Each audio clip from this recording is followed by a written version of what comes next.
So hi! Welcome back to my YouTube channel, and for today's tutorial guys, ituturo ko sa inyo kung paano nga ba magbayad ng statement balance sa credit card gamit ang BDO app. But first, kindly subscribe to my channel and don't forget to hit the subscribe button and the bell to notify you for my new updates. And if you want to learn more, just keep on watching and let's start. So ayan guys, for today's video, i-open lang muna natin ang ating BDO app online. And then, pagka-open guys ng ating account sa BDO, itap lang natin yung ating credit cards. So, tap lang natin. And after nyan guys, kung makikita nyo, dito nalalabas yung inyong outstanding balance. So, bukod pa dyan guys, yung pinakang statement balance na babayaran niyo. Kasi yung sinasabing statement balance is yun yung pinakang babayaran nyo ng buong buwan. So, yung outstanding balance guys, is hindi pa yan yung pinakang babayaran ninyo. So, para makita nyo guys, yung pinakang babayaran ninyo na statement balance is itap nyo lang yung statements. And tingnan nyo yung statement balance ninyo ng December. So, tap nyo yung December. So, ito guys yung ating babayaran for the month of December. So, ito guys yung pinakang SOA or statement of account ng ating BDO credit card.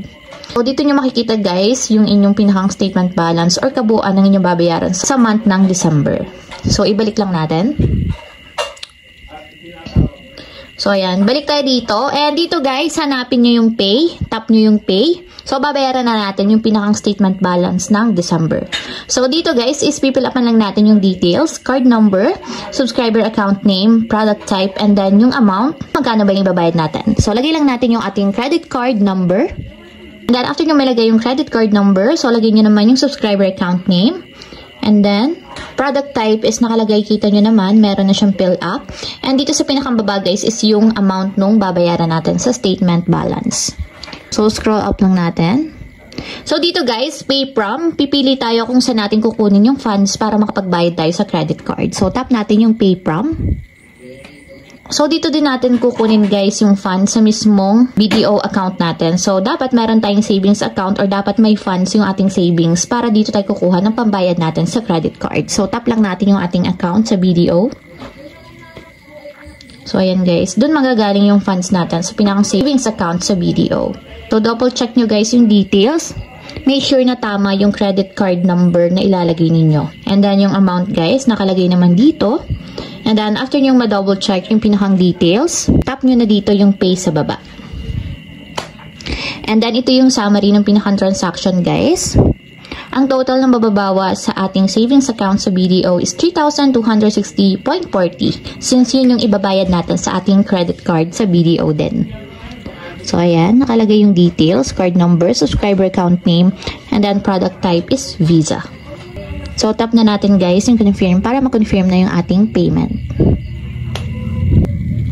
So, for security purposes guys, i-verify lang natin yung ating identification. So, tap lang natin yung okay.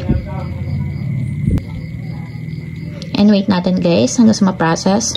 And kung makikita nyo guys, nakalagay is paid 3,206.40 BDO credit card. So, isave nyo guys yung pinakang transaction receipt natin. Sa katunayan na nagbayad tayo ng ating BDO credit card gamit ng ating BDO savings account. So, balik na natin guys. So, ayun lang guys, ganun lang kasimple kung paano nga ba magbayad ng statement balance sa credit card gamit ang BDO app. If you have a question, comment down below and don't forget to hit the subscribe button and the bell to notify you my new updates. And thank you for watching! Living life, every day, late at night, not okay.